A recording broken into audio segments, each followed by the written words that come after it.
আজকে আপনাদের জন্য যে ভিডিওটি বানিয়েছি এই ভিডিওতে জার্মানিতে উচ্চশিক্ষায় অর্থাৎ ব্যাচেলর বা মাস্টার্সে ভর্তি যারা হতে চান তাদের জন্য বিস্তারিত থাকবে আজকের ভিডিওতে।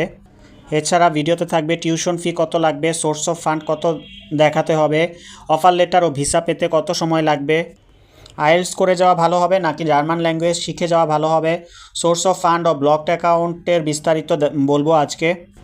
জার্মানির কয়টি সেরা বিশ্ববিদ্যালয়ের নাম এবং ডিমান্ড, যেসব কোর্সে ডিমান্ড আছে এই সম্পর্কে বলবো, এবং স্টাডি চলাকালীন যে পার্ট টাইম জব করতে পারবেন কি না, তারপর আপনি বাবা মা বা স্ত্রী সন্তানকে নিয়ে যেতে পারবেন কি না, তারপর জার্মানিতে আপনার পিআর কীভাবে পাবেন, এগুলো নিয়ে আজকের ভিডিওটি সাজিয়েছি।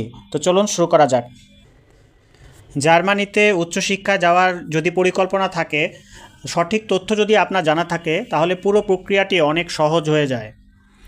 বাংলাদেশে 12 বছরের শিক্ষা শেষ করার পর সরাসরি জার্মানিতে ব্যাচেলরে ভর্তি হওয়া যায় না, কারণ জার্মান শিক্ষা ব্যবস্থা 13 বছরের। তাই আপনাকে দুটি উপায়ের যে কোনো একটি বেছে নিতে হবে। 1 নম্বর উপায় হচ্ছে বাংলাদেশে 1 বছর কোনো স্বীকৃত বিশ্ববিদ্যালয়ে ব্যাচেলর সম্পন্ন করা। 2 নম্বর উপায় হচ্ছে জার্মানিতে 1 বছরের প্রিপারেটরি কোর্স শেষ করে তার পরীক্ষায় উত্তীর্ণ হয়ে তারপর ভর্তি হওয়া। আর মাস্টার্সের ক্ষেত্রে বাংলাদেশে 4 বছরের অনার্স সম্পন্ন করার পর সরাসরি আপনি আবেদন করতে পারবেন। আপনার ব্যাচেলরের কোর্স ক্রেডিট ও বিষয়ের সাথে জার্মানির মাস্টার্স কোর্সের মিল থাকতে হয়। আবেদন মূলত ইউনি অ্যাসিস্ট বা সরাসরি বিশ্ববিদ্যালয়ের অনলাইন পোর্টালের মাধ্যমে করতে হয়। জার্মানির বেশিরভাগ পাবলিক অর্থাৎ সরকারি বিশ্ববিদ্যালয়ে কোনো টিউশন ফি নেই। টিউশন ফি না থাকলেও প্রতি সেমিস্টারে 200 থেকে 400 ইউরো সেমিস্টার কন্ট্রিবিউশন দিতে হয়, অর্থাৎ প্রায় 25,000 থেকে 50,000 টাকার মতো। এর মধ্যে স্টুডেন্ট আইডি, প্রশাসনিক খরচ এবং পুরো রাজ্য বা শহরে বিনামূল্যে যাতায়াতের স্টুডেন্ট ট্রান্সপোর্টেশন পাস ইনক্লুডেড থাকে। কিছু ব্যতিক্রম আছে, যেমন জার্মানির ব্যাডেন ওয়ার্টেনবার্গ রাজ্যের পাবলিক বিশ্ববিদ্যালয়গুলোতে নন ইইউ শিক্ষার্থীদের জন্য প্রতি সেমিস্টারে 1,500 ইউরো টিউশন ফি প্রযোজ্য, যা প্রায় 2 লক্ষ টাকা।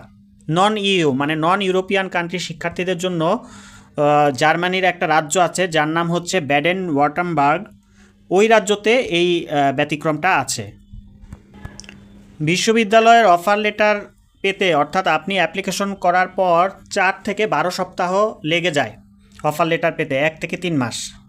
বর্তমানে বাংলাদেশ থেকে জার্মান এম্বাসির অ্যাপয়েন্টমেন্ট স্লট পেতে 6 মাস থেকে 1 বছর বা তার বেশি সময় লাগতে পারে।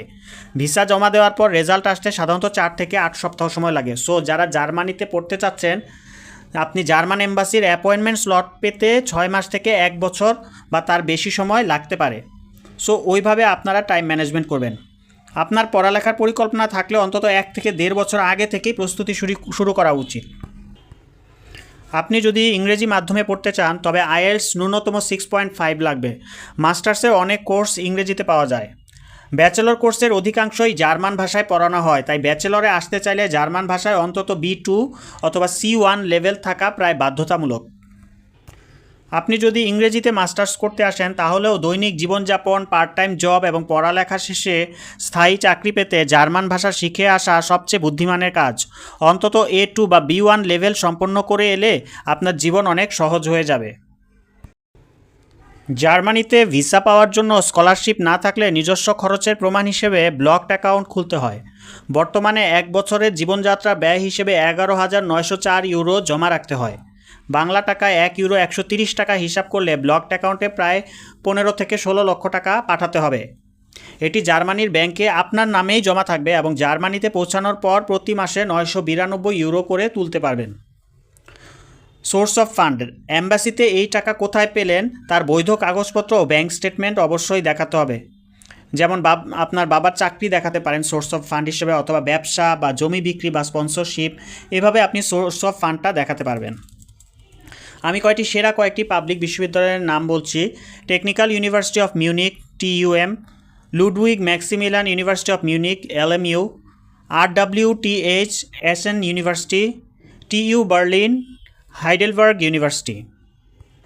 এই কয়টি ইউনিভার্সিটি অনেক বিখ্যাত জার্মানিতে। যেসব কোর্স করলে আপনি জার্মানিতে জবের সুযোগ বেশি থাকবে, আপনার কিছু কোর্সের নাম বলছি। এগুলো হচ্ছে computer science, data science, AI, software engineering, automotive and mechanical engineering, electrical engineering.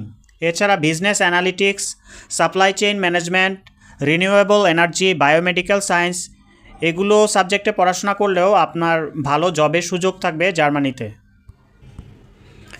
জার্মানিতে ইন্টারন্যাশনাল স্টুডেন্টদের পড়ালেখার পাশাপাশি কাজ করার বৈধ অধিকার রয়েছে। বছরে 140টি ফুল ডে অথবা 200টি হাফ ডে কাজ করতে পারবেন, অর্থাৎ সেমিস্টার চলাকালীন সপ্তাহে সর্বোচ্চ 20 ঘন্টা আপনি কাজ করতে পারবেন, আর সেমিস্টার ব্রেকে ছুটির সময় সপ্তাহে 40 ঘন্টা ফুল টাইম আপনি কাজ করতে পারবেন। পার্ট টাইম কাজ করে প্রতি মাসে 700 থেকে 1200 ইউরো আয় করা সম্ভব, যা দিয়ে নিজের থাকার ও খাওয়ার খরচ অনায়াসে উঠে যায়।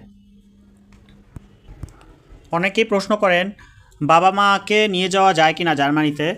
আপনি আপনার প্যারেন্টসকে জার্মানিতে নিয়ে যেতে পারবেন না। জার্মানি স্টুডেন্ট বা ওয়ার্ক ভিসা থাকা অবস্থায় বাবা মাকে স্থায়ীভাবে বা ডিপেন্ডেন্ট ভিসায় সাথে নিয়ে আসার কোনো নিয়ম নেই, তবে তারা আপনাকে দেখতে ট্যুরিস্ট বা ভিজিটর ভিসায় আসতে পারবেন। ট্যুরিস্ট বা ভিজিটর ভিসা সর্বোচ্চ 90 দিনের হয়ে থাকে। স্ত্রী সন্তানকে নিয়ে যেতে পারবেন কিনা অনেকের মনে প্রশ্ন থাকে। আপনি জার্মানিতে পৌঁছানোর পর রেসিডেন্স পারমিট এবং উপযুক্ত বাসা পাওয়ার পর স্ত্রী ও সন্তানকে ফ্যামিলি রিউনিয়ন ভিসার মাধ্যমে নিয়ে আসতে পারবেন। তবে কিছু কন্ডিশন আছে। স্ত্রীকে মৌলিক জার্মান ভাষা জ্ঞান থাকতে হবে বা ভাষা পারতে হবে। স্ত্রী ও সন্তানের জন্য পর্যাপ্ত ব্লকড অ্যাকাউন্ট বা আয়ের প্রমাণ দেখাতে হবে। প্রতিজন অতিরিক্ত সদস্যের জন্য নির্দিষ্ট পরিমাণ ফান্ড দেখাতে হয়। পরিবারের সবার থাকার মতো উপযুক্ত সাইজের বাসা থাকতে হবে।